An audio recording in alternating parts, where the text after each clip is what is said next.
Hi.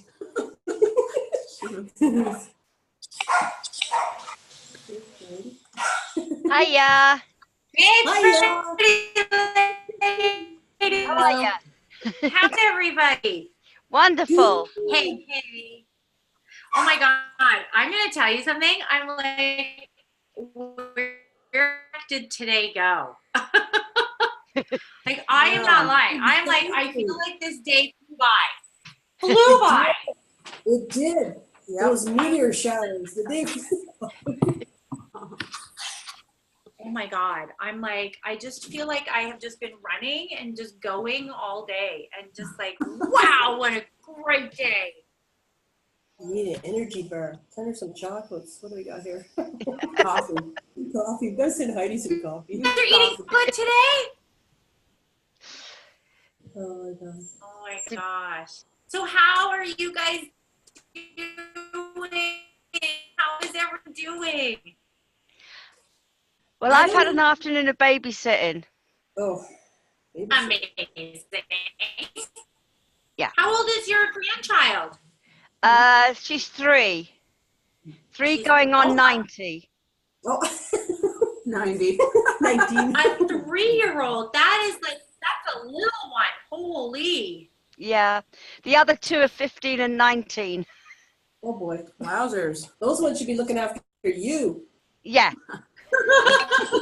Well, she'll be 19 on the 1st of July, so she's going to have a good... Canada Day. Hiya. Hiya. Hi. Hey, Elizabeth. Oh my gosh, Elizabeth, you look so pretty pink. Oh, that's a cute apron, Elizabeth. Matches your hair bow. Hey, I want one of those. Hey, yeah. Promos. Come work for me. I need someone. I like it. What if I was closer? We go over to Caroline and Michelle's house. They're drinking They've got wine. wine. Yeah, I noticed. We need to go. We need to go. I need some water. I think that's unfair. I have my water too. And Heidi, do you recognize the bottle? Point something. What Yes, do you say? I have 2 They're of those. drinking wine. I each got one. Thank you, baby. My beloved's brought me a nice cup of coffee. Oh. Greatest bottles. What? That's good. Everybody has refreshments. Find those bottles are the greatest bottles, Elizabeth. I love them, but I work with kids, so I keep it in my office because I'm so afraid it's going to smash on the floor. Oh, the glass. It's glass. Good thinking. So good. So I have to say something, ladies.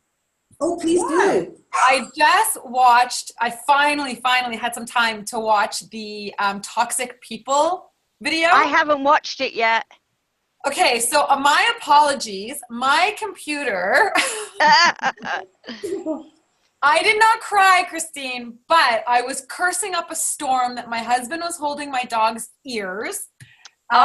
So on the side of my laptop, I couldn't connect to Wi-Fi, and I didn't understand why. And I just realized this week, because I was doing a Facebook Live here at the spa, I used the same computer, that there's a button at the bottom of my computer where you have to switch it on and switch it off. Oh, yeah, like a plug in, plug out. Oh, didn't know that. You do now.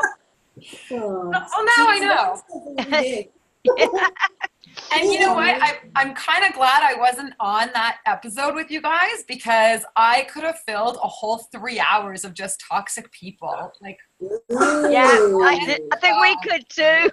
Could have easily gone on.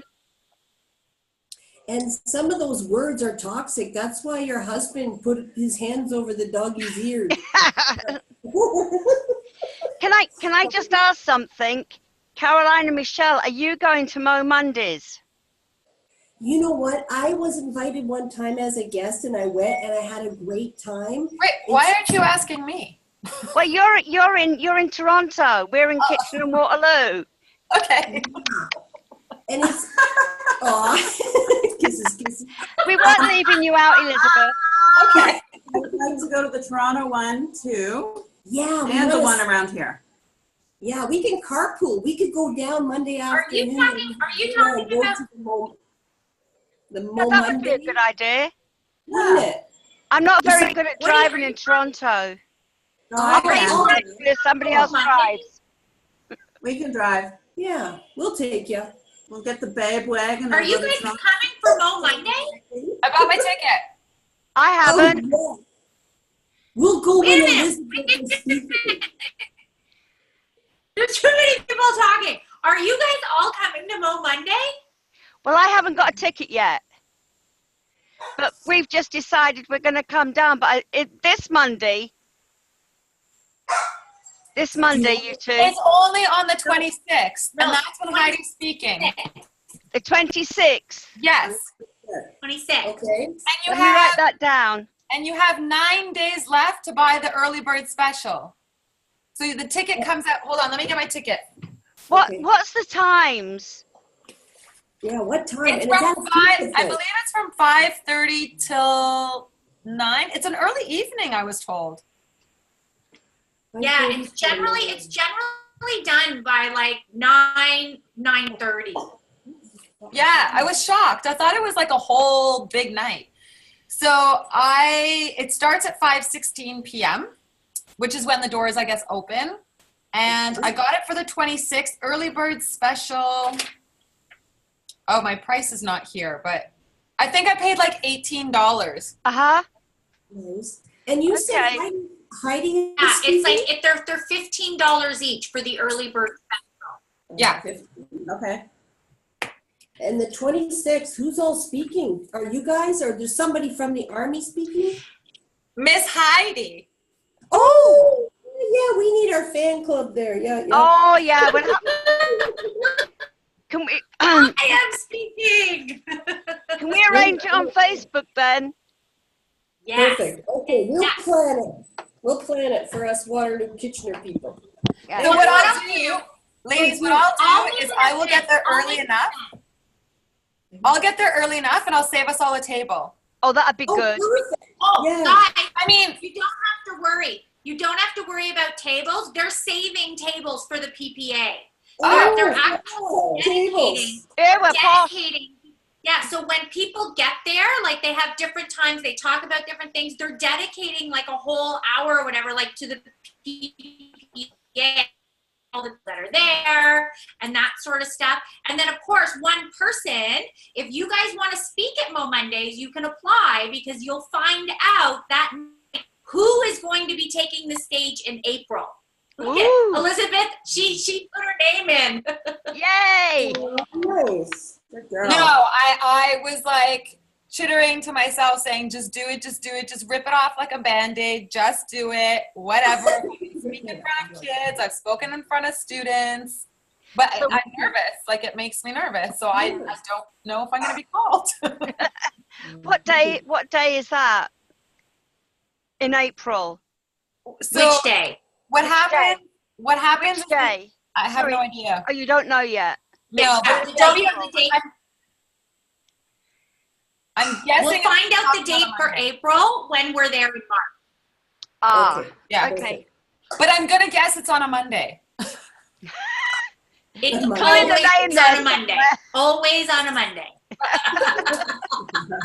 Monday. Oh So- my God. True story. Okay. Yay, True bold. story. When I was a kid, like when I was younger, Oh my God, the reception tonight is really fast. Yeah. It's terrible. You're breaking in and out, but we're listening as best we can. so when I was Yeah, younger, I have to tell you, the reception is really bad. it's really bad. I wonder who it is. When I was in my 20s, I used to go dancing 7 days a week. Like there was no night that I stayed home. And so my siblings used to stay home. And one night my brother said, "Oh, I'm going to stay home and I'm going to watch Saturday Night Live this week." And I said, "Well, what night is it on?" Poke, funny. I didn't even think of it because I never watched TV. So I didn't put two and two together. Oh, Saturday Night Live. It must Oh, yeah. Saturday fever. Oh. It's the blonde. It's the blonde. Now stay with it. Yeah.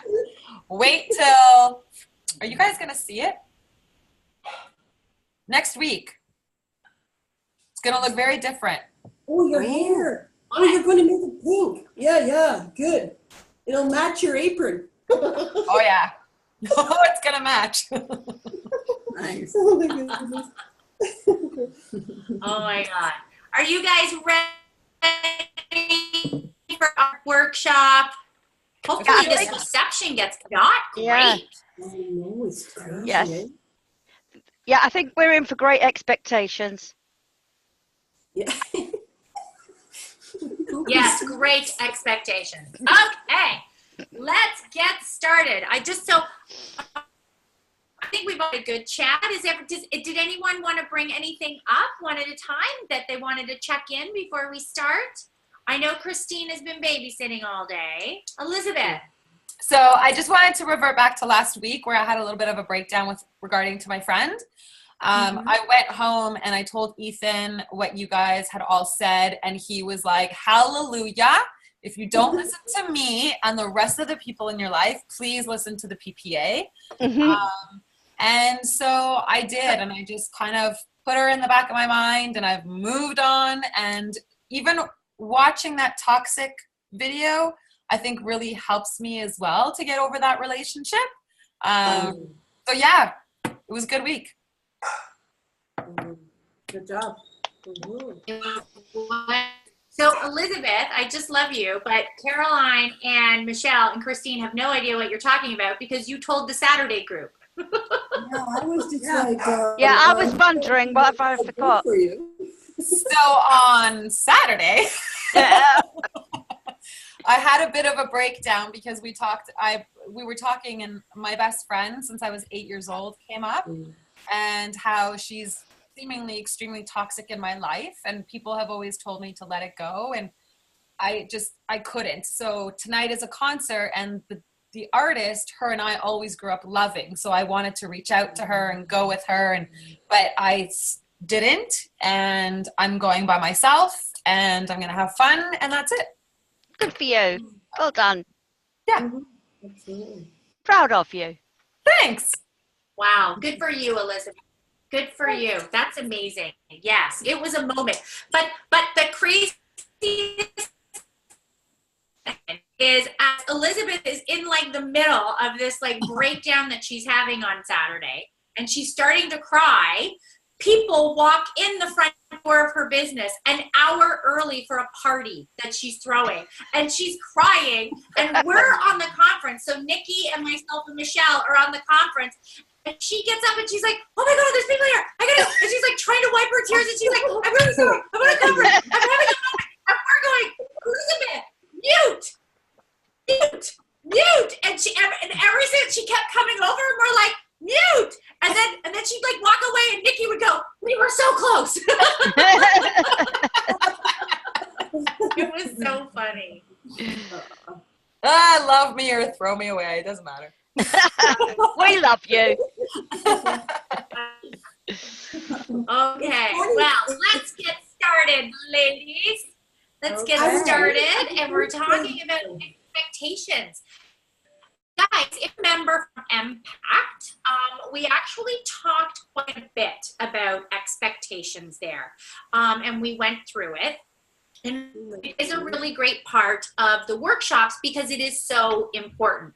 So some of this stuff you guys have already gone through, which is great, but we're going to go into more detail that wasn't in Impact. So we all have expectations in our lives, 100%. What we want out of life and who we want to become. It is said that one of the keys to happiness lies within the management of expectations of people and circumstances. And it does, because if you think about the amount of times in your life where you've had moments where you've been disappointed, where you've been hurt, where you've been angry, a lot of times that comes out of how we are reacting to our expectations. So often we tend to believe that the way we treat others will be the way we are going to be treated in return. And all of us here can definitely agree that is not the case. Generally speaking, you know, like all of you are such kind, beautiful, you know, grateful, positive people here. And, you know, we're going to put that energy out to everyone around us. But what in turn sometimes happens is people are selfish, people are mean, people are hurtful, and that's really hard. That's really hard. So having realistic expectations will allow you to accept the flaws in yourself and other people. So there's the key there. There's realistic and there's unrealistic. And it's the unrealistic expectation that generally get us in trouble of how we are reacting to people. So yet disappointment, irritation, anger, and sadness most often arise because others didn't respond to us in the way we imagined they would. And that's what gets us into emotional trouble. That is unrealistic expectations. Unrealistic expectations can, and most often lead to disappointment. They will, hands down, they are always to lead to disappointment. Too many people are obsessed with finding the perfect career or the perfect spouse, and as a result become increasingly frustrated when this does not pan out. Okay, so it's, you know, those unrealistic expectations that, you know, you're going to get married and, you know, your marriage is going to be, you know, just as romantic and amazing as it was when you guys were dating or leading up to the wedding. That is unrealistic. That is not what marriage is. Marriage is, you know what, disagreements and bills and life and work. And it's like, but if you have this unrealistic expectation that it's always going to be flowers and candy and romance and all of that, what are you setting yourself up for? You're setting yourself up for disappointment. So it's always looking at a situation with realistic expectations. So the unrealistic expectations of self, that's a lack of preparation and expecting perfection. So, I mean, we talked about this at Impact, where I was like, that lack of preparation when my kids all the time would come home with a bad mark on their test, and I'd say, what happened here? And they'd say, oh, well, you know what? Like, it was the teacher, and it was this, and it was that, and they're making all these excuses for it. And it's like, well, wait a minute. You just didn't prepare that at all. You expected it to be perfect? That is an unrealistic expectation of yourself. I never fail. Oh my gosh, if someone is walking around thinking they never fail, well, they're going to be disappointed a whole lot in life, because that is very, very unrealistic. Everyone loves me. This is one that a lot of people struggle with. They do. They honestly think that everyone is supposed to love them. And when that doesn't happen, it becomes a disappointment. But not only such a disappointment, it's like then they almost go out of their way to try and win this person over to love them, and maybe you didn't like that to begin with, but all of a sudden it's like that unrealistic expectation. There won't be conflict. Well, that goes back to what I said about you go into a marriage and you think it's all going to be, you know, whining and dining and flowers and romance and everything else, and there's not going to be any conflict. You just put human beings together in one house, even for a few hours sometimes that can lead to conflict. So there's always going to be conflict. These are unrealistic expectations. Unrealistic expectations for others. Now these are other people. I will be understood. This is something that I know for myself I have struggled with, because a lot of times, like I struggled with this in my marriage, because what happened is sometimes I'm thinking of something and then it's like halfway through the thought pattern, I start talking to Mike and telling him what it is that I want done, or it is, but I haven't told him the entire thought process that I had up until that moment. And so I'm only telling him half.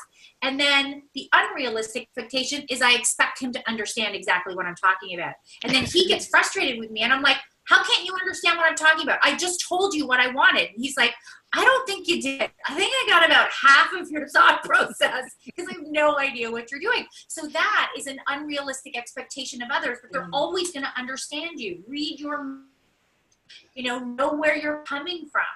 Others meet all my needs. No, the only person that should be meeting all your needs is you.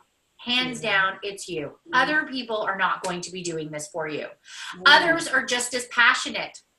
No, they are not. You know, sometimes it's so passionate about different things in our lives. What was that? What was that? Oh, my phone is ringing. Oh, go ahead. You tell said us. other people are just as passionate, and I said yes, about themselves. Yes. Yes. Yes, they are. 100%. Oh my God. It's so true. Like I know, like for me, I had a hard time when I worked at the Maryland Dentist Show because I'm so passionate about everything. And I'm so passionate about, making a difference in people's lives. I've always had that. And I struggled because people were just not as passionate about that being a main focus. It was, they were more focused on, the corporate level stuff, like ratings. And I was always concerned with ratings, and they were concerned with their, how much work they were taking on instead of going above and beyond to make a difference, and so I really struggled. And I have pretty much my whole life because I'm a very passionate person about things. And so that's been something that I've had to really step back and realize that that is an unrealistic expectation, that everyone's going to feel the same way as I do. So everyone engages the same. No, they don't. Learn differently. Everyone conducts themselves differently. Everyone works differently. It's always going to be different, the way people engage with each other. Some people are introverts, people are shy, some people are outgoing. So it's unrealistic to expect everyone to be the same. Oh, hey, Celia. Hey, Celia. Hey, Celia. Hello. Okay, Sorry, I'm Celia. late to the party. I have to ask, are you late because it took you so long to take all the light shades off your dining room lights? Yes, that's it. Oh my God.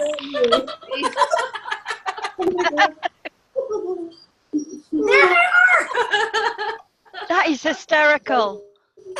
Oh my God. How are you, Celia? I am well, thank you. Everybody, Huge. Aw. Hello. it's That's always the Savannah. right? Yeah. Oh my God, I'm gonna need a tissue. Oh my gosh, that dog. I love that dog.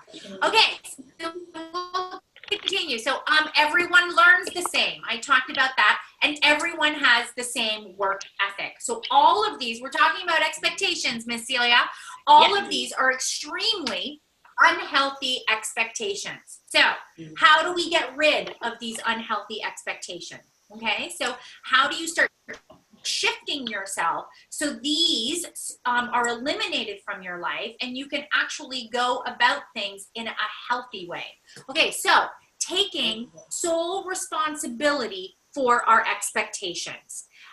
This one is like so incredibly important. Only by taking responsibility for our own needs, i.e. our own expectations, can we begin to have positive experience with others. Those positive experiences will come more often if we keep a vigilant eye on our own expectations and assumptions. There is another really important word, our assumptions. And I feel as women, we are huge on the assumption scale. We are always assuming things that are happening. Expectations can either be reasonable or unreasonable. They can be expressed or implied.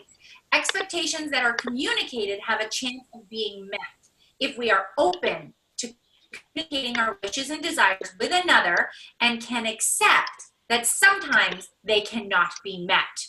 We can more accurately determine how viable or important the relationship is. So that's extremely important, because a lot of times even what happens is we don't even take responsibility for our expectations. It's just the way it is. Now I'm disappointed. Now I'm angry. Now I'm whatever. And then all of a sudden conflict is going to happen because you're not taking responsibility for it. So if all of a sudden that happens, that situation, and you've assumed something, or and all of a sudden that expectation is not met, it's like, you know what? This is actually me. I fully felt that this expectation, it was going to go this way because you were just as passionate about this, but I can see that you're not. So that's me reacting here, that I'm expecting you to be like that. So you have to take sole responsibility. The next is separate the wants from the shoulds, okay? Shoulds versus wants points to head versus heart choices. And I bet you like never even thought in a million years that wants and shoulds are head and heart. The shoulds should come from our super ego or the parent voice in our head and points to expectation. When we think we should be doing something, there is far less chance we will find success and happiness here than when we do something from a place of want. So it's that whole thing where it's like, you know, I'm taking that job in a factory that, you know, has benefits and vacation pay and security because that's what I should be doing for my family. That's what my, you know, parent says. That's what my wife says. That's whatever it is. I should be doing this instead of do I want to be doing this. So that's going to come from that super ego. That's never, I just saw my connection went unstable. It just gave me a bar. Am I back? Can you hear me? Yeah. So those are the shoulds. You're never going to have success there. That's always those people that do shoulds in their life. They keep doing those things. And then all of a sudden, what happens? They generally have a breakdown. Okay. Far too many people don't achieve what they set out to do because they did something thinking they should do it. For example, I should wear, now this is literally my example. I should wear my contact lenses because my mom thinks I look prettier and expects me to. What I want to do is wear my glasses because they're more comfortable. And there was a time in my life, hand to God, there was a time in my life where my mother always had that in my head. Oh, you shouldn't be wearing your glasses. You should wear your contact lenses. You look much prettier with your contacts on than your glasses. First of all, no mother should ever say that to their daughter. No. But that was my mother. But it's like, those are the shoulds, you know? But at the end, I'd be like, no, my contacts, like I can't wear my contacts all the time. They get uncomfortable. And now that I've gotten to that age where I need reading glasses, even if I put my contacts in, I still need to put reading glasses on to freaking look at my phone. So what is the point of the contact lenses? Right. You know what I mean?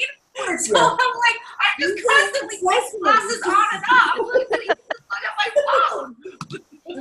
So I'm like, so that's the thing. What I want to do is wear my glasses instead of shoes. And too many people fall in this trap where they're always doing what they should be doing. That is an expectation, okay? Yeah. That will never lead to success and never lead to happiness. Okay, the way out of this mental dance is focusing on the wants. This is the heart-based rather than the head-based. Do things based on your values, your core beliefs, authenticity, and from a foundation of honesty and integrity. Skip the shoulds, expectations, and you're falling back on your wants. Okay, that is a really big one. See how all of these now, the things to eliminate those unhealthy expectations that we talked about, all fit under these little tiny groups. Living in the present. The decisions, choices of life happen in the moment. Expectations continually make you look ahead into the future. Did you realize that those expectations are constantly taking you to the future instead of staying in the present? Like a chess player, you're always thinking 8 moves out. What should I do? How will others react? How will I respond? How can I get them to react in the way I expect? What if they question my decisions, etc.? See, all of those expectations are all putting you in the future. You're not living in this present moment. When people expect to be made subliminally happy by getting married, having children, achieving a successful career, etc., they are substituting social norms for something deeper. By living in the moment, your experiences are healthier. Okay. So that's that present moment. So stop like, oh my gosh, people going to think how, like, you know, how am I going to react? How are they going to react? What, like, honestly, are they going to talk about me? Like all of those things are all expectations that are taking you to the future. Accept or let go. One of the biggest challenges we face in life is learning to accept people for who they are, for who they truly are. This happens all the time. You know, I'm not talking about when a couple gets together and there are things that you need to change about your husband or your wife. We're all ladies here, but it's like that you have to change. You know what I mean? It's like, for all of you to kind of live together, those are the little subtle changes. That's not what I'm talking about here. I'm talking about those where you're just constantly expecting people to change for you.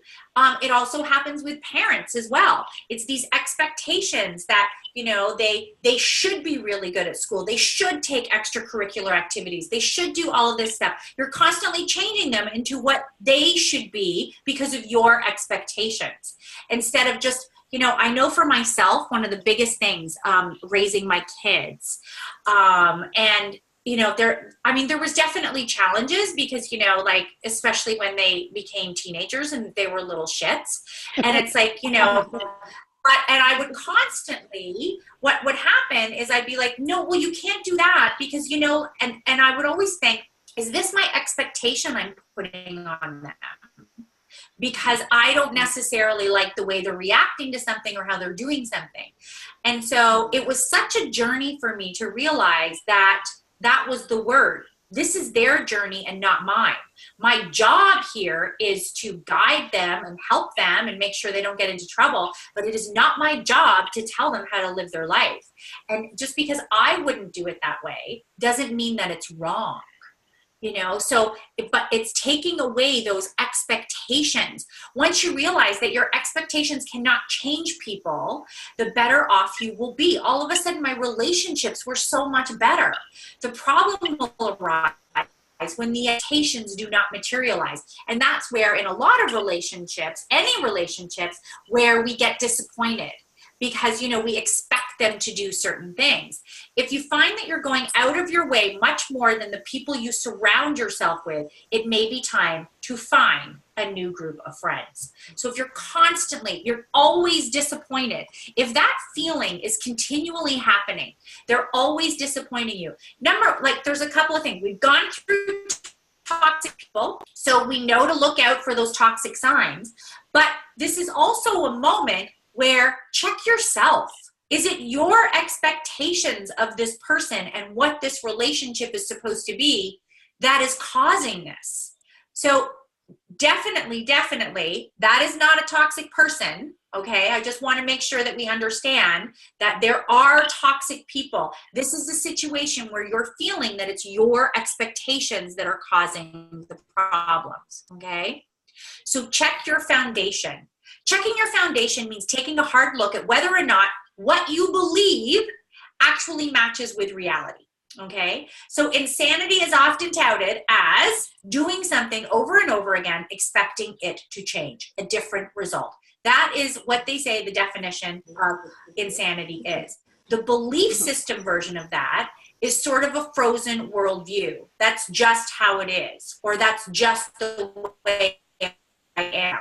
Taking a step back from a consistently disappointing experience and looking at whether or not you're starting from a realistic place will help you adjust your perspective in such a way so as to more accurately match reality and get potentially different outcomes. Okay? So this is that whole belief system that if you're just your expectation, well, this is just the way I am. These are your expectations. Like, this is just how it is. No, there could be a shift of perspective here. So check your foundation in all of this, okay? That it's not something where your expectations of situations and the outcomes are getting in the way. So, any questions so far? How are you guys doing?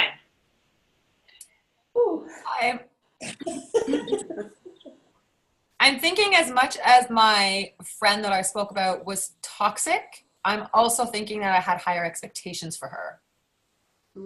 So maybe it was a combo. Yeah. Because I expected her to treat me the same way I treated her. And that was, I put her on a pedestal because we had grown up together. So maybe we just didn't grow up at the same time. You expected the So same. the thing is we're actually going to talk about this. We're going to talk about exactly what you're talking about here. And we're going to talk about standards versus expectations. Okay. Because that may be a little opening for you as well. Because there's standards come into play here as well. Okay? So, because you listen, we all, with all the relationships we have certain standards as well. But we will get to that. We are definitely going to get to that. Okay, so implementing. So now we just talked about all the unhealthy stuff, all the unhealthy expectations that we have. So let's talk about implementing the healthy expectations now. So even though expectations are clearly a huge part of our lives, few of us truly learn to set healthy expectations and manage them well. It's so true. There's so many of us. And where it comes from is how our parents were raised, and then how our parents raised us. And a lot of times these expectations are inherited. They're multi-generational. They keep happening over and over again. That's where we get our expectations from. When you set realistic expectations for ourselves, we can avoid a lot of the bumps and bruises that come from disappointment and enjoy happier, more fulfilling lives with healthy expectations. So, what are they? Realistic ones for ourselves. I'm going to make mistakes. See the difference? Up at the top with the unhealthy, I never fail. No, the healthy one, I'm going to make mistakes. I'm going to. Self-compassion. That, my gosh, that is such an incredibly healthy expectation, that you're going to have self-compassion for yourself. How many people don't have self-compassion and they actually beat themselves up? Their expectations are ridiculous about who they are, that perfection, which doesn't exist. There's no such thing as perfection. I may fall and it's okay. It goes back to very much the mistakes. It's okay if I fall. I'm human. Sometimes I feel as human beings, we need to say that to ourselves on a regular basis. I'm human. It's okay. I'm not a robot. I'm not perfect. Okay, I work to the best of my ability. You know what? I just want to go back on that. I said I'm not a robot. I got that Alexa thing. So downstairs, Mike's got it hooked up to all these lights and stuff, and like the shopping list. We talked about this last week. Yes. And so I'm like, I got to tell you, sometimes Alexa fails as well. Because I'm like, Alexa, can you please turn on light switch 2? And she's like, I don't know what light switch 2 is. I'm like, yes, you do. Attitude. Okay. I work to the best of my ability. My ability, not what everyone expects me to do. I'm working to the best of my ability. So realistic expectations for others. Disappointment can happen. Listen, even if you set those all of that, no matter what, if you have no expectations for things, disappointment can happen. This just happens. Like all of a sudden, you know, you get up and it's your wedding day and it's raining outside. Disappointment. You're disappointed that these things are happening. Okay? Everyone learns at their own pace and their own way. How many times, I mean, that's why up the top, the unrealistic, we expect everyone to do things exactly like us. They don't. Like my 2 boys are so completely different in so many different ways. They learn differently. They work differently. Everything about them is at their own pace. Just because one does it this way, and that doesn't mean this one's going to work that way either. They're completely different. Some people learn from, they have to read it. Some people have to hear it. You know, like you just don't know how someone's going to learn. I honor everyone's style. Everyone has a different style. Listen, I am like loud and excitable and very all the time, but not everyone is like that.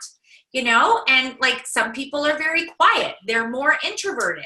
It's like the expectation of others, I can't expect them to have the same level of enthusiasm as I do. That would be so unrealistic if I expected that.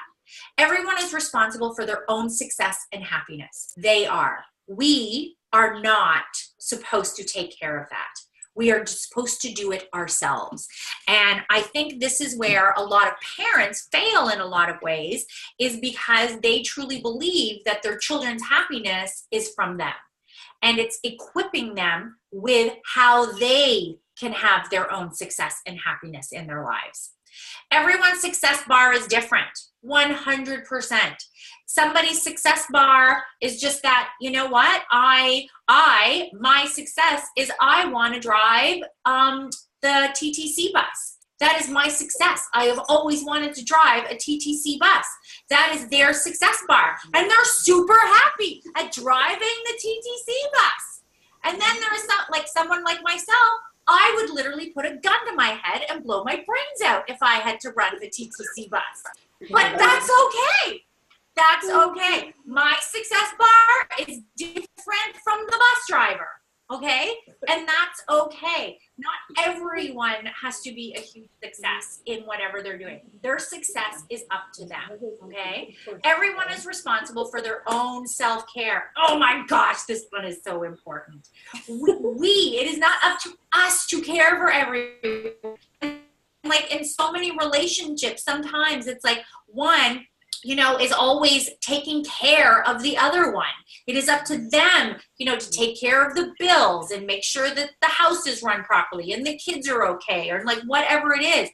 It's not up to me to self-care and make that okay for you. It's up to yourself to do that. Okay? So here are a few common practices to add healthy expectations to your life. So we just talked about how do we get rid of the unhealthy. Now, how can we add these healthy ones to our life? Taking action is the first one. So we should all strive for growth and improvement, but are your expectations realistic? Take a step back. See, I always say that. Take a step back. That's so important in life, to understand what your expectations of yourself are.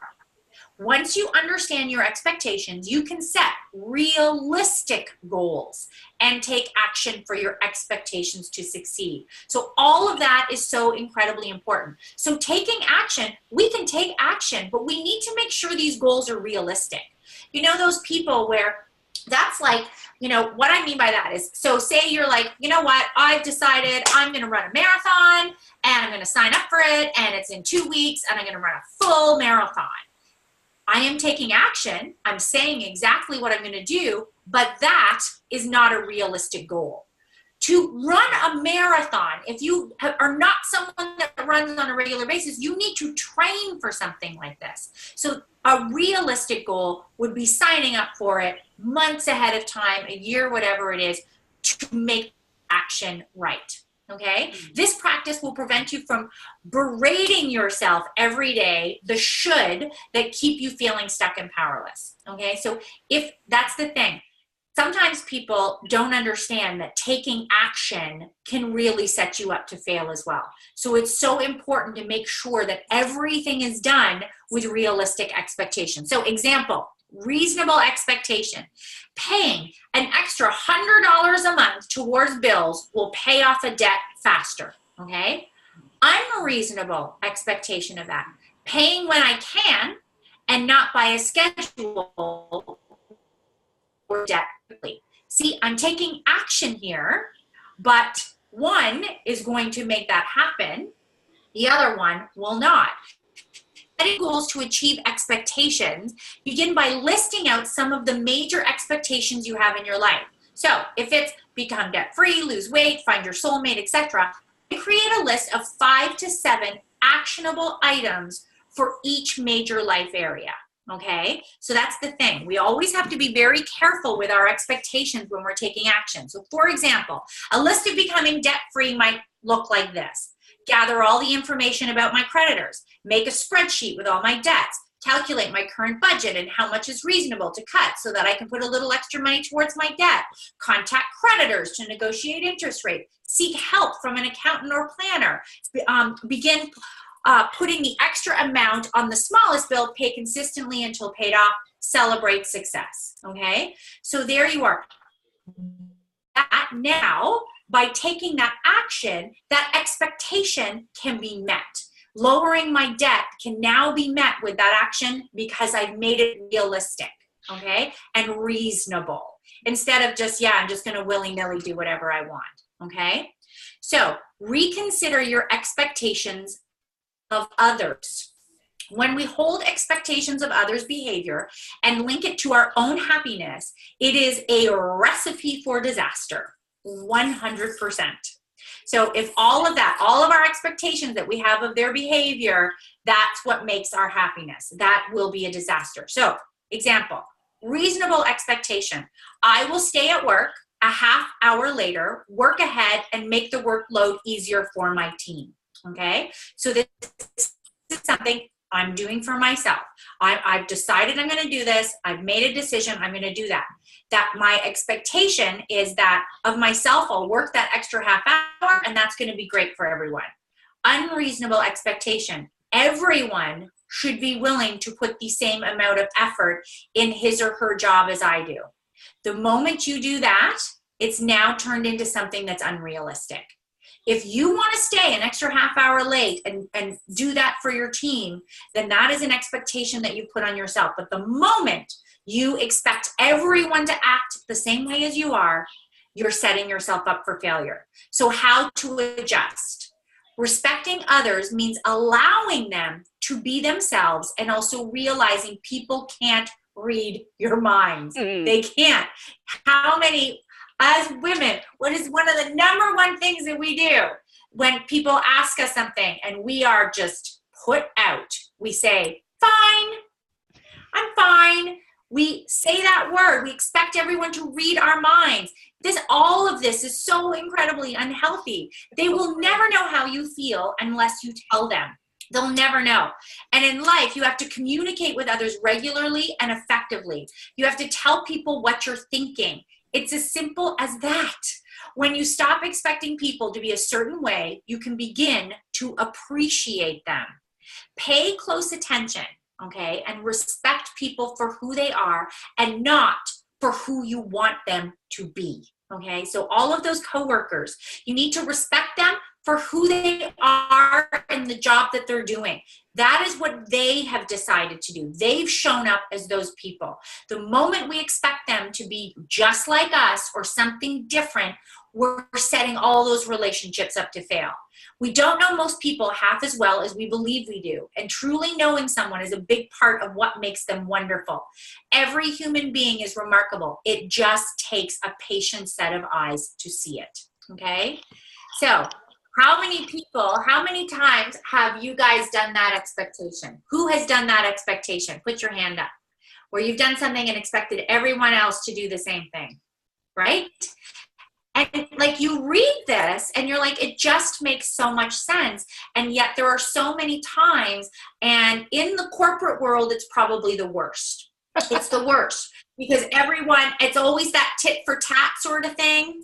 It's like, well, I don't understand. Like, I'm the one putting in all the overtime. Like, why is no one else doing that? And it's like, yes, but you volunteered to do that. If you volunteered, you can't expect anyone else to do the same thing. And that one's a very, very difficult one for on so many levels, because that's one expectation where I feel like a lot of people get into trouble a lot because of that. Or it's even in households, it's like, well, you know what? I'm the one like cooking the dinner all the time, and I'm the one doing the laundry, and I'm doing the groceries. Like, what are you doing?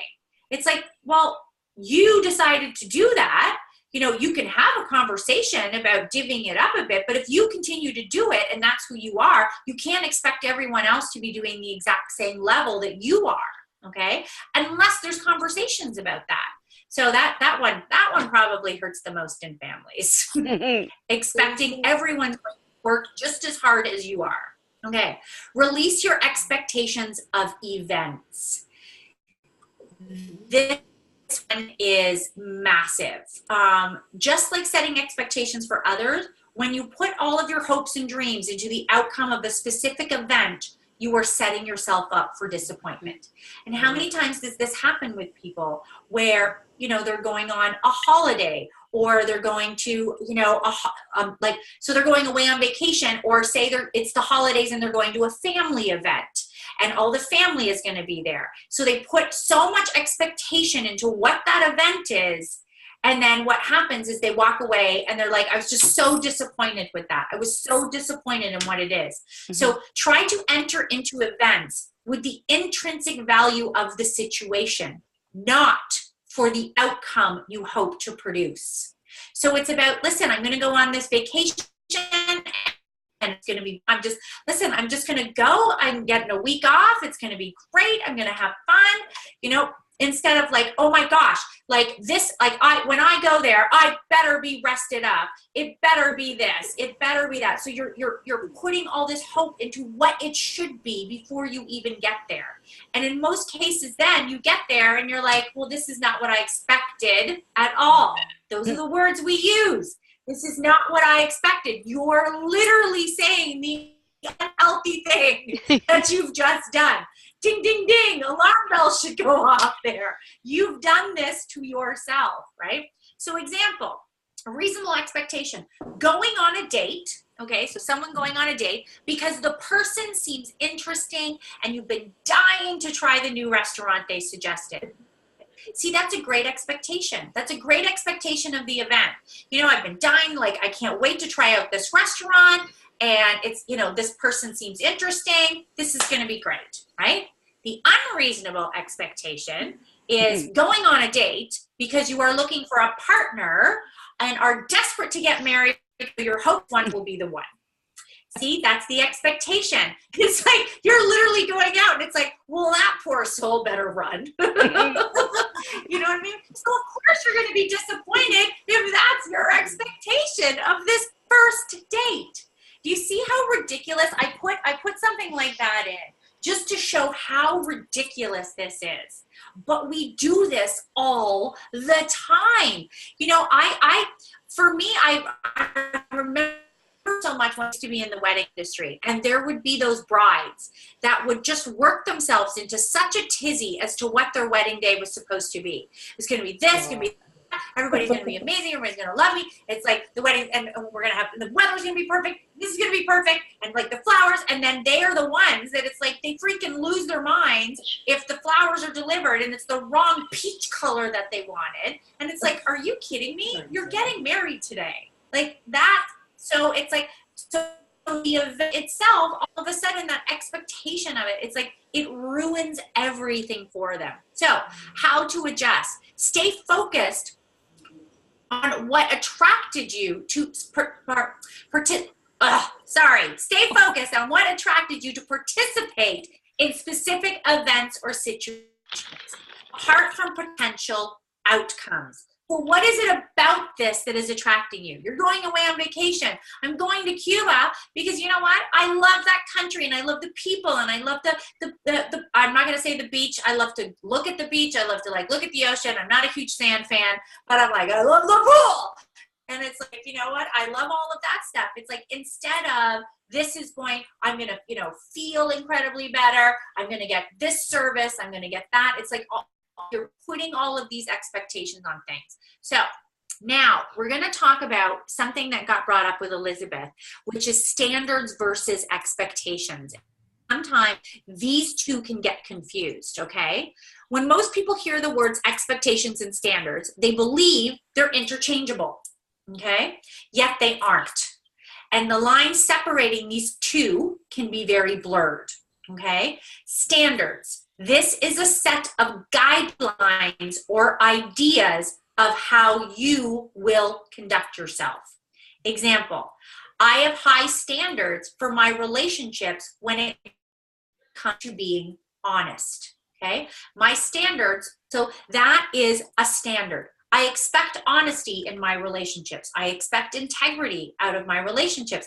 My standards are that high. I'm not going to tolerate in a relationship people that are dishonest. So that is your standard, okay? When you have high standards, you expect to be treated with the highest of regard. However, when your standards are low, it suggests that you are lacking self-esteem. So those people that stay in those relationships with, you know, the cheating boyfriends, their standards are very low. Their self-esteem is very low. In such instances, you probably allow yourself to fall prey to other people's influence. As such, your personal standards intricately intertwined with your level of self-esteem. Therefore, to raise your self-esteem requires you first begin by raising your personal standards, okay? So we all know now what our standards are. Expectations. These are certain ideas about how we would like situations to turn out or how we would like other people to behave, okay? So example, I have high expectations for my children and expect them to go to university or college. That is a high expectation of someone. So if you have high expectations, people automatically assume you're an overachiever. And if you have average or low, you're considered lazy. There are plenty of things wrong with those two assumptions. Okay, let's make sure that we know that.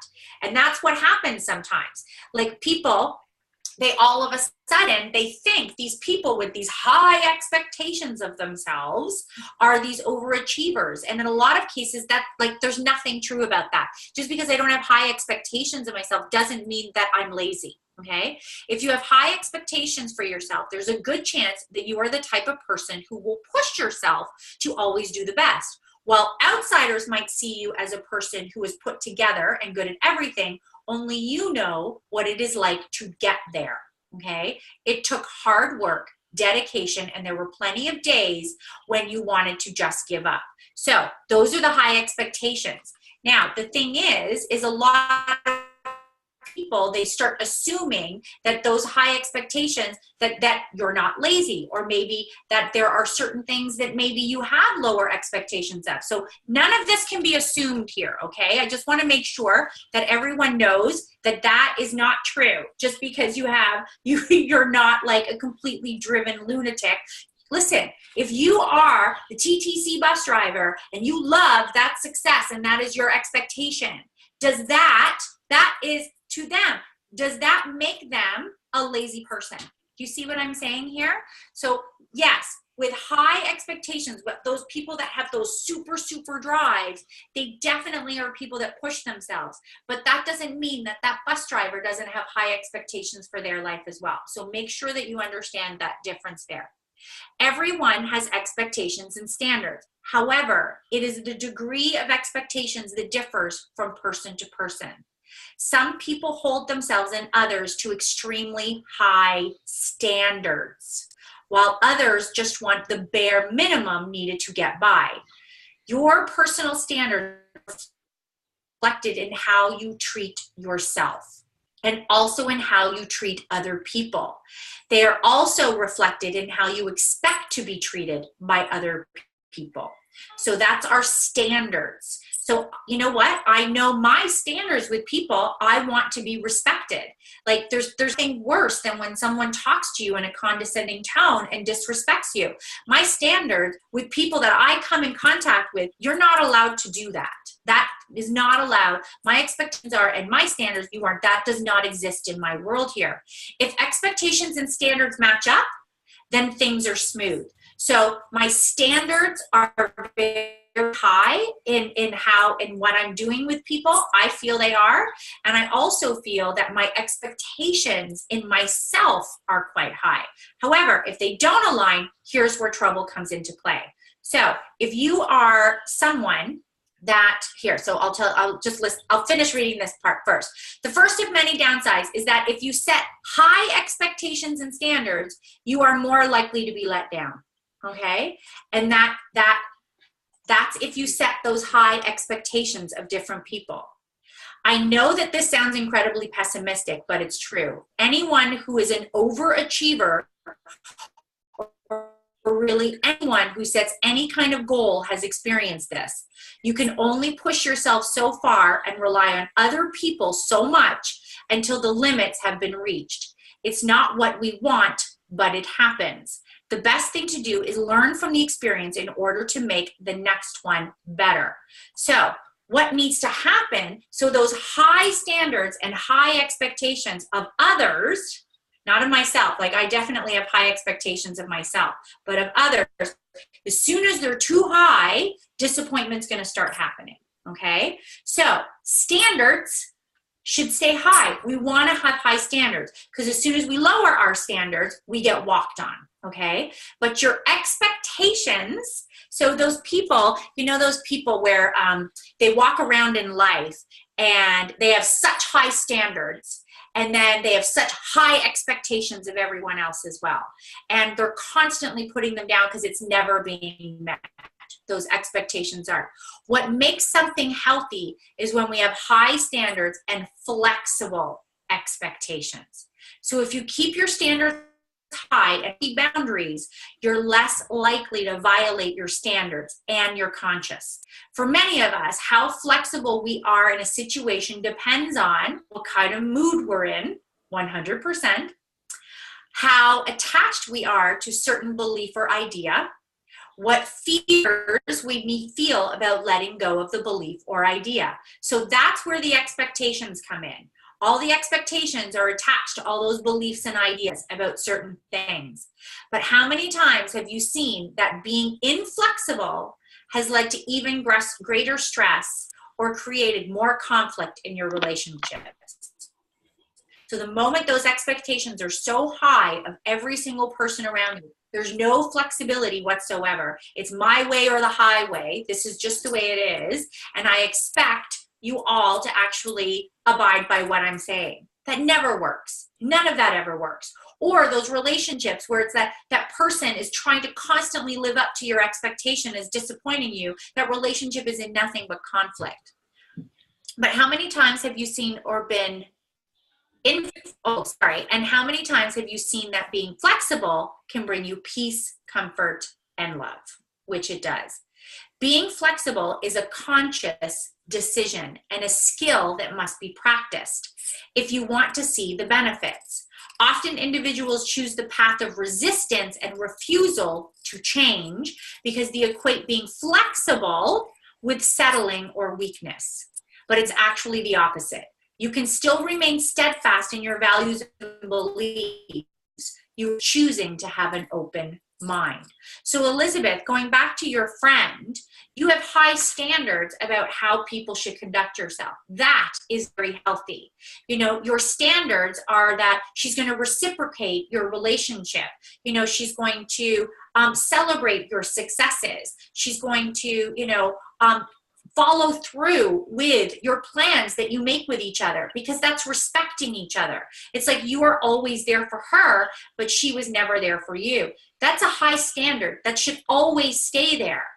The expectations, I have to tell you, you were extremely flexible with your expectations because she canceled on you all the time and you continually went back in. Yes, you were disappointed, but you were always going back in. So you were very flexible. So I feel like you had that moment where you're like, oh my God, maybe it's me and my expectations.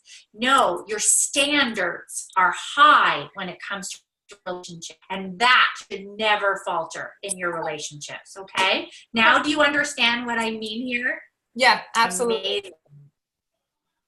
Okay. So 2 common ways to add more expectation flexibility: letting go of attachments. So our attachment to things, ideas, and certain views can make us rigid and unrelenting. By letting go of these attachments, we are not denying our beliefs and values. We are simply giving up the mandate that we must control every aspect of them. This practice is known as non-attachment. Non-attachment doesn't mean being cold and callous. It's not the same as being detached. Rather, it simply means you are not holding on and grasping. When you become non-attached, expectations and emotions will no longer control your life. So those moments in your life where you know that people are going to disappoint you in life, that is going to happen. We are all human. Disappointment to happen. But it's when we have an expectation of something and it's unrealistic, or all of a sudden we have this unrealistic expectation and then a person disappoints us, that emotion that we're having is the attachment to it. So we're attached an emotion, that disappointment. We always know people are going to disappoint us. And then when it happens, we're like gutted. We're devastated. I'm so hurt. I can't believe what she did. We are attaching to the emotion of that expectation, when in fact, we know realistically people are going to disappoint us. It happens. So it's a matter of going, okay, you know what? I'm disappointed in this situation. I'm truly disappointed. But like, you know what? These things happen. People screw up. Like, I don't know what that person's situation is or why that happened. And you need to let go of that disappointment. The moment you keep holding on to that disappointment, that hurt, you're attaching yourself to it. Okay? And that's when expectations turn into unhealthy expectations. The moment we attach an emotion. Okay? You will have a new sense of clarity that allows you to see the truth that ties at the heart of the matter, which ultimately helps you be more flexible. Do you guys understand that one? Because that one, I'm not going to lie, that took me a very long time to learn. It took me a long time to learn that, you know what, I'm going to fail. People are going to disappoint me. These are all healthy expectations. But the moment that I attach myself to an emotion with that, knowing how realistic it is, then all of a sudden that is now becoming unrealistic. Does that make sense to you guys? Because I found that concept really hard. Yeah. Yeah, it does. I've had many a situation like that where I've had to pick myself up, dust myself down, and let them get on with it, and I'll get on with mine. If that makes sense. I know what I mean. No, I know exactly what you mean. That's exactly it, Christine. You nailed it. That's exactly what it is. It's like all of these expectations in life, we know the difference between healthy and unhealthy. And the moment that when these expectations happen, and we know that that's going to happen, that's life. I know I'm going to make mistakes. I know I'm going to fail. I know that other people don't work like I do. There's another perfect situation. The example that we said earlier, I'm going to put in, stay an hour, half an hour after work, and I'm going to put in extra time. Mm-hmm. And then when I see that other people aren't doing the same thing as me, I've now turned my healthy expectation into an unhealthy one by attaching an emotion to it. And I'm upset and I'm angry and I'm mad at them. And, like, how dare they? All of that now is an attachment to something, and you've made it unhealthy. Okay, so I'm not going to beat that one to death anymore. But that one, I'm not going to lie to you guys. That one took me so long in life to grasp. Really a long time. Mm-hmm. That whole concept, because when you're in it, you feel the emotion. You feel it, and it feels real, and it feels raw, and you just want to be angry, and you just want to be sad.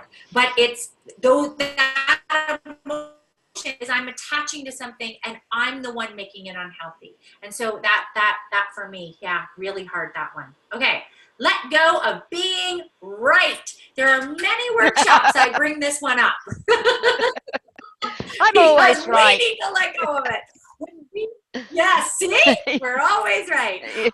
When we are right, we feel good about ourselves. We feel validated, and we feel that we have sound judgment. Granted, those are all positive things, but what we do, we get out of But what do we get out of being right? So that's something you have to ask yourself. What are we getting out of this? The need to be right leads to the need to win an argument, and others need to lose. So we need to always remember that. Every time you have that need to be right, that means you are putting out there someone has to lose. And if you really care about your relationships, why would you want someone to lose? So it's those arguments where you're going back and forth, and it's like, it's like, no, this is the way it is. Doesn't really matter. Like, sometimes it's like, go back to that rule that we talked about in a past workshop. you know, is this going to matter in 5 minutes? Is this going to matter in 5 hours? Is this going to matter in 5 days? Is this going to matter in 5 months? And pick your battles. Like, seriously. It's like, do you have to be right in this situation? Elizabeth, take the floor. So there's 6 people in my family, and every single one of them is stubborn and thinks that they're right. And I was the one that would sit back and just stay quiet. And I would watch how they would fight each other to the death, yelling and be like, no, it's this way. No, it's this way. And then, oh my God, when Google came out, they would Google everything to prove that they were right.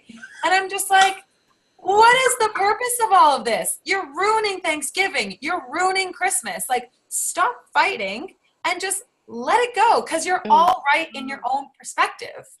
Like, just let it go. Oh my God. Yes. Kill me. Yeah, and that's the thing. When you let go, I love that you said that, Elizabeth. I love that that's like the perfect example of this. It's instead of the need to be right, why didn't everyone just have conversations about their perspective? Yeah. Instead of like, oh, I have to be right here. You're wrong. I'm right. When you let go of your need to be right, you open yourself up to an exciting environment where you can learn and grow. So if it was a conversation to just like, well, you know, I've always looked at it this way, but how are you looking at it? And what do you see? Like, all of a sudden there's learning and growing happening. This also creates a safe space in any relationship where you can trust the other to engage in compassionate listening and effective communication techniques. Is this at each other at Christmas dinner, like Elizabeth's family? So it's funny because my husband will watch how my family reacts and how they treat me. And so we have this thing at home that we're not right. So if something happens and my husband asks a question and he gets the answer or I get the answer, we fist pump. And it's just like a silent, yeah, cool, you were right. There's no arguing. So peaceful. Oh my God, it's so true. But there's so many people where, you know, everything about them, it's just like the need to be right is more important than anything else. And that just kills relationship. That needs to just disappear. So outside expectations. So I'm going to tell you about a study now. This is kind of mind-blowing, actually. And you may have heard this study. I think we actually even talked about it at Impact.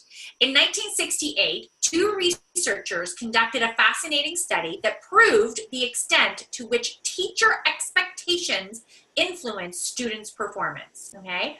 Positive expectations influence performance positively. Of course they do. And negative expectations influence performance negatively. In educational circles, this has been termed the Pygmalion effect. Okay, so the Pygmalion effect, the original researcher of Rosenthal and Jacobson focused on an experiment at an elementary school where students took intelligence pretests. Rosenthal and Jacobson then informed the teachers of the names of 20% of the students in the school who were showing unusual, they called it, unusual potential for intellectual growth and would bloom academically within the year. So this is what they told them, 20%. Unknown to the teachers, these students were selected randomly with no relation to the initial test.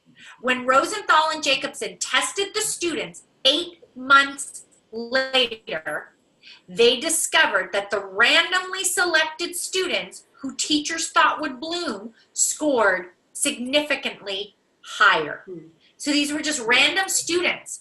These were not the potentially intellectual people that are going to grow and they're going to blossom in the academic year. They just picked 20%. They just like, here's some kids, here's the names. This is what you get. The kids actually got smarter by the mere fact that they were expected to get smarter by their teachers.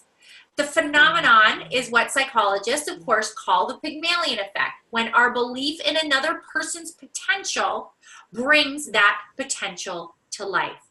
It's not just school children who are susceptible to this effect. The expectations we have on our spouse, children, friends, and coworkers can make that expectation a reality. So this whole belief where you're like, you put all this, I have great expectations for you guys. You're going to be so amazing. You guys are going to do this. You're going to be phenomenal. You're going to achieve this. You're going to literally ace all these tests. These amazing expectations that the teachers put on, or anytime we do this in life, what happens? People grow. People expand. It just happens. Heidi. So indeed, we get the most out of other people when we believe in them. Research shows that this happens because when we believe in someone, we treat them better than people we think will fail. We give them more opportunities to succeed than we give those we think will fail. We give them more accurate, helpful feedback than we give others. And we do more teaching because we believe it's time well spent. And that's so true. It's like anyone that you see, anyone that your friends, you know, if you're at work, any of those people that are going above and beyond, you're going to put more attention in them. You're going to have better expectations. You're going to build them up. And what ends up happening is they succeed. Letting your doubts cloud your belief in someone or something practically ensures their failure. Medical professionals call this the nocebo effect. That's what this is called when you do that. When you put those really great expectations on people and build them up. So example, patients who have low expectations for medical procedures or treatments tend to have poorer results than those who expect success. So if you go in and you're like, you know, I don't think this is going to work. You know, I'm going to go in and this is my father-in-law. My father-in-law went in and he had both of his knees done. He had them operated on, artificial knees done. He had really bad knees. And both my father-in-law and both my mother-in-law were just like, you know, my father-in-law would be like, I can't see this working. This is never going to work. I'm just always going to have bad knees. My mother-in-law was the exact same way. She'd be like, he doesn't exercise. He's not going to do the exercises. These knees aren't going to work. They're never going to work. And guess what, guys? They never worked. His knees were never good again. Whereas those people that go in and they're like, oh my gosh, I'm going to have this knee surgery. I'm going to be like walking around and playing with my kids and doing all this stuff. I can't wait. You know, I'm going to be skiing again. I'm going to be hiking. Oh, no. I'm going to do whatever. It works. Those are the expectations. Even with regards to well-established treatment, all of these things, all of a sudden it's good. If a doctor uses a treatment with a clinically verified high rate of success, but presents it in a negative light, the probability of a negative outcome increases. It does. Mm-hmm. So even doctors can set you up to fail with, you know, I wouldn't like definitely, you know, you can't count that this is going to work. You know, I don't want you to put all your eggs in one basket. Who knows those doctors that even do that? They're literally telling you it's not going to work. So but those doctors were like, listen, this is going to change your life. This is going to be fantastic. You're going to be walking again. You're going to be skiing. You're going to be hiking. You're going to be doing all this stuff. You're like, rock on. Can't wait to get my bionic knees. You know what I mean? So these expectations that are put out there from people can change how we react to things. I feel like all of you have a story for this. I feel like you're all like, oh my God, I know this. Mm-hmm. Isn't it so true though? Like, isn't it so incredibly true? It is, which is of course what? The power of belief. Yes. Your expectations more than anything else in life determine your reality. When it comes to achieving your goals, if you don't believe you'll succeed, you won't. Oh. You're just not going to. You're just not going to. Your surroundings are absolutely crucial to your success. Think about the top 5 people you spend the most time with. You know, they always say that you are the result of the top 5 people that you spend the most time with. And it's so incredibly true. I had a conversation last week with a Army member, and she was talking about her husband, who is now, she's going through, going to be her ex-husband, but she was talking about when they first got together, he really, really, really wanted to be a police officer. He'd always wanted to be a police officer his entire life. And she said, you know, he worked so hard, so incredibly hard, and then he finally became a police officer, and now he's working in the industry. But she said, the thing is a lot of the people in that industry, there's a lot of egos, they're very negative, and it's probably because of the environment, like a lot of the things they see, but all of a sudden he started to change. And she said, you know, that adage is so true, that you become who you hang around with, the top 5 people. And these people were having such an influence on him that it changed them. And in essence, it's ripped their marriage apart. It's like they're not even aligned anymore. You know, she's this very positive, uplifting, you know, if you believe it, you'll achieve it. Like, she is this person. And all of a sudden, it's like, that is so true. So what expectations do they have for you? So you really have to look at the people that are around you. Are they fueling your performance or dragging you down? What are these people doing? Are you giving your friends and family the support and uplifting expectations are you giving your friends and family the support and uplifting expectations they need? Are you doing that? What actions can you take to change these situations for the better? So what can you do? What can you do to make sure that you're successful? That is crucial. Okay. 2, it's not your boundaries that determines your performance. It's what you believe these boundaries are. We're constantly conforming to what we think we're good or bad at. When a limiting belief creeps up into your awareness, remember that it's just a thought and that it's not necessarily true. Okay? So all of those things, it's that power of belief that all of these expectations you need to put it out there for you to achieve it. Okay? Belief expectations that we should abandon. Now, these are things that people say constantly in their lives. The first one, oh my gosh, this is my sister over and over again in my life. Life should be fair. No, it shouldn't be. A surprising number of us subconsciously expect life to automatically be fair. Being a good person justifies that life must be fair. I'm sorry, if that's true, then why aren't all the incredibly positive, beautiful people super duper rich? Why? Because guess what?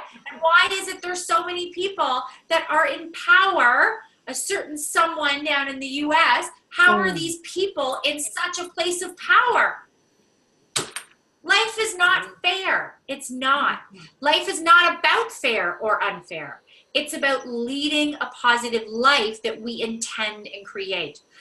Good and bad will happen, and we must learn, grow, and flourish as human beings. But how many people stomp up and down that life is just not fair? It's just not fair that person got that and didn't. It's like, no, we can't walk around with that. Get rid of that belief. Gone out the window. Opportunities will fall into my lap. Well, I don't know about you guys, but that is just not the way life works. Listen, there is no Easter Bunny, Tooth Fairy, or a Santa Claus. These things do not just fall in our lap. What? I'm waiting for my Easter eggs. Don't say that. I just learned Santa Claus doesn't exist. What? Oh, yes, he does. Thanks, Heidi. Oh my God, you guys are amazing. Okay, so just because you deserve a raise, a promotion, or a company car doesn't mean it's going to happen. You have to put in the hard work and then go after what you want. If we spend our lives expecting things to happen without action, then we set ourselves up to fail on a regular basis. And that's so true. There are so many people in the corporate world that they just expect it. Well, I mean, I've been here a year. I've been here 3 years. I expect a raise or a promotion. It's like, yeah, but you haven't done anything to get it. So why would we give it to you? But that's the thing. And I mean, I don't like the fact, like, and I keep hearing it on the news all the time. Everybody's talking about the millennials right now. And the millennials think that everything is supposed to fall in their lap. First of all, I hate blanket statements. Blanket statements need to go away. Why are you blanket statementing every single person that's a millennial that this is the way they're acting? It's because there have been a few or someone or people that they're in contact with or whatever it is, and they're blanket statementing it. But listen, there are some people, and they don't have to be millennials, that truly do expect these things in life. They just expect to win. They expect to have it all. Like, these people should just do it for me. That belief, bye-bye, disappear. Doesn't exist anymore. Okay. Everyone should like me. And this goes back to the unrealistic expectations that everyone should love me. Guess what? They don't. But there's so many people in life that just expect everyone to like them. They're not going to. And that's okay. That's really okay. No matter how much you try, no matter how nice you are with people, you simply can't have everybody like you because everyone's preferences are different. You are not less or more of a person based on how many people like and approve of you. Just because some people like you does not imply that there is something wrong with you. For that is just not true. You are already whole and complete, and you don't need other people's approval in order to feel this way. So that one, we need to just ditch it. Everyone doesn't have to like you, and that's okay. Listen, surround yourself with people that do like you. If someone doesn't, they do not need to be in your life, and that is okay. Oh, here, this one goes right along with always be right. People should agree with me. Expecting people to agree with you out of courtesy or because your ideas are so really sound does not need to occur. Okay? Something that's obvious to you might not be to someone else. This comes down to, again, we've already talked about perspective. Each of us comes from different experiences. We have different perspectives and even have different agendas. Let go of the expectations that people should agree. Instead, focus on how you can find solutions that give everyone what they need. And that happens so many times in families even, where it's like, everyone has to agree on something. It's like, no, not everyone does, because everyone is different. People know what I'm trying to say. Already talked about this at the top. People can't read your mind. Like, we need to get rid of that one. People cannot read our minds. And what we're trying to say is not always what another hears. You can't expect people to understand you just because you're talking. And I think that's the important part here. Just because you're talking doesn't mean that someone's going to understand you. Whether you're asking someone to do something without providing the context, or explaining a complex concept behind a big project, it's easy to leave out relevant information because you don't think it's necessary. I honestly, that is me. That is me sometimes with Mike, and he's very good at now going, Heidi, I don't think I have your whole thought process. So let's back it up and start from the beginning. Communication isn't anything if it isn't clear. And your communication won't be clear until you take the time to understand the other person's perspective, okay? The next thing you want to get rid of is, I'm going to fail. As I've touched upon already, if you expect to fail, you stand a higher chance of creating that very outcome you're worried about. So what you intend will happen. Prophesizing what you're doing.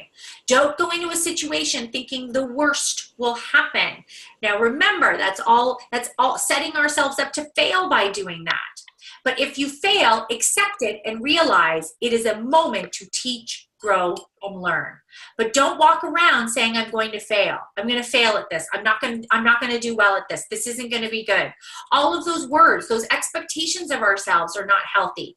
Things will make me happy. Things will never make you happy. Material things can make life more fun and comfortable. Yes, that's how we need to phrase that. Things make me more fun and they make me comfortable, but they can't make you happy. When a person continually wishes or expects something to make them happy instead of looking within, what are they going to end up? Disappointed. For example, I'll be happy when I get a new car or go on vacation or buy a new outfit. These things contribute to our life, but don't make a person happy. Okay? And then, of course, the last one, I can change him or her. Oh my God, I No, you hate can't. And that's going to end badly. There's only one person in this world who can truly change. What was that? Oh, I'm laughing when you said that's going to end badly. Oh, we can go there trying to change people. We can help each other. The only way that people change is through the desire to change themselves. It's tempting to try and help or fix someone. Again, you need to understand it is their journey and not yours. So, out of everything that we've just done today, that is expectations. What expectation jumped out at you the most that you're now going to abandon? One that you're like, oh my gosh, I'm really doing that. That is something that's unhealthy and I'm doing it. Caroline, you're first. Oh, am I? Oh my goodness. Well, sometimes I joke around and say, I don't want to expect anything from anybody, then I'll never be disappointed. But that's kind of extreme because I do want to have expectations. I want to be able to trust people. I want to be, for them to be accountable, especially for the team and what I'm doing. I have to set a bar that I expect people to, achieve. And I'm just willing to be open-minded and work on some of the things I wrote down here about being responsible for my own happiness, being responsible for my own feelings, being responsible for my own self-care, my growth, things like that. That's really important. And just sharing that with other people as well, that we can all help each other improve in all those departments. Mm-hmm. Wow, that's amazing, Caroline. Oh my gosh, that's fantastic. Good for you. Wow. I'm making notes. I love my journals. Michelle, what about you? What am I going to abandon? I'm going to abandon the expectations of other people to behave in a way that I would. So, for example, someone did something at work and I thought that they should apologize for it, but that never happened. So something that was really important to me that didn't get done, the other person didn't feel any way about it. And yeah, I'm just gonna not expect things from people. No, that's, honest to God, that's a really good one because we all walk around with, in that situation, I would have apologized. I would have made it right. I would have done that. That's my expectations. And so that's exactly, you're so right. You're literally putting how you would react to that situation on that person. And then you become angry at that person because their expectation is not what you want it to be. And so that's a big one. That's a really big one. That doesn't mean, Michelle, that you can't have a conversation with that person and just say, just to let you know, in this situation, I would have apologized, but I need you to know I'm not expecting you to do that, but it's just like if I was off or whatever it was, you can be very honest and open about that. But if you've noticed, you have definitely taken responsibility for your expectation in that situation. Expectations is a hard one. It's a really hard one. Oh, yeah. Big time. Yeah. For sure. Christine, what about you, honey? Oh, I'm easy. I am. People know what I'm trying to say. Poor old Billy, we can be talking about something, going along in the car, and I expect him to say, yeah, of course. But I've only given the middle of the sentence, and then expect him to agree with me, and then get upset because he doesn't understand what I'm talking about. So that I've got to stop. I'm terrible. I do it all the time to everybody. And he says it's okay. She starts in the middle of a sentence and explains it off like that. Yeah, honestly, it's true. But never mind. Oh I will get there. I have to start at No, the beginning of the sentence. No, I have to tell you, this is like huge awareness. This is massive awareness of where you're going to start shifting these expectations in your life. It's huge. That's mine, and I'm going to put a big gold star on it. Start at the beginning of a sentence. Start at the beginning. Yeah. Expect that of yourself. Amazing, amazing. Elizabeth, what about you? It's really difficult, but because I think I'm pretty much an open-minded person and through my family, but what I personally am going to change is I'm going to stop telling myself I'm going to fail. I'm going to believe in myself a little bit more, and get over my insecurities and know that because my life has shown me if I put my mind to it, it happens. So I have to stop, like, if I get that speech for next month, I can't go into it thinking, why did I apply? I'm going to fail. I'm going to look like a moron. No, you're going to be brilliant. Yeah. I have to just let it go, and whatever happens will happen. It's going to be a great platform for you to Yes. expose your business and what you're doing. Thank you. Yeah. You're a natural speaker, Elizabeth. Yeah. Yep, no problem. Thank you. I cry a lot. I agree. That's a good I emotion. agree. People are gonna I am see that. That's okay. so happy that you had this moment Yeah. where you're like, I'm going to get rid of that. I'm going to get rid of the I'm going to fail. And that is a massive one. That is so massive because, it's like when we say we're going to fail, we're setting ourselves up to fail. Yeah. We're self-prophesizing. You have to remember, whatever we think, whatever we say, that all comes out. Universe, our magic genie, your wish, Elizabeth, is my command. You're failing.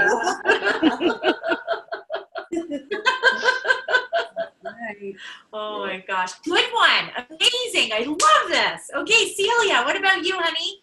I'm going to give up the expectation that everybody wants to lead a happy, positive life and wants good things in their life.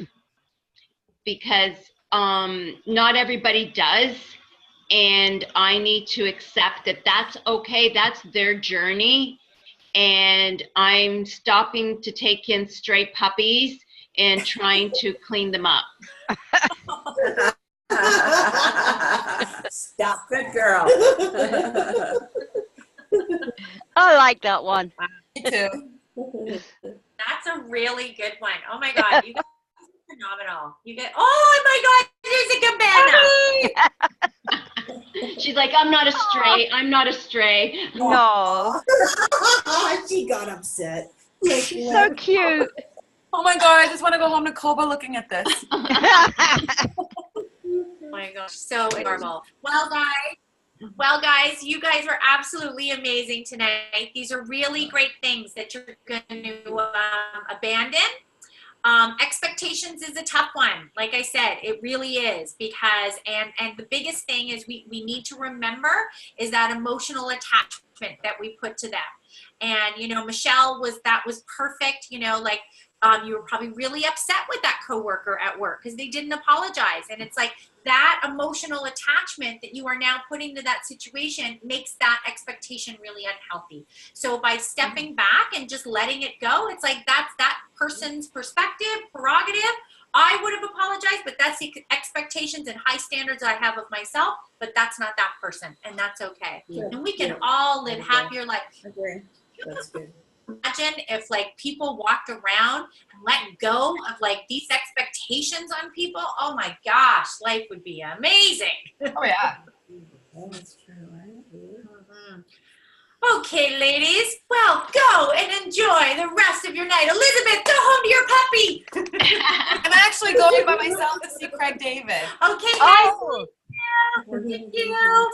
I don't know who's joining tomorrow night. I know Caroline, you're joining me tomorrow night. Oh my God, I'm going downstairs. I'm getting wine. You're making me. I so know. jealous. Yeah, I was I've got to getting get some. jealous. I was getting jealous. I'm like, okay, I can get to the jelly beans, but it'll take me time to get over there to uncork something. So. So I snuck off to get the jelly beans, but Oh my God. So tomorrow night we're doing another Impact Info night. If you want to join, just let me know. I know Caroline's coming on. Heidi, I'm free if not, you need me. Christine, I will definitely take you, my darling. Yeah, I'm free. I think Elizabeth, Billy's Zumba skiing. tomorrow.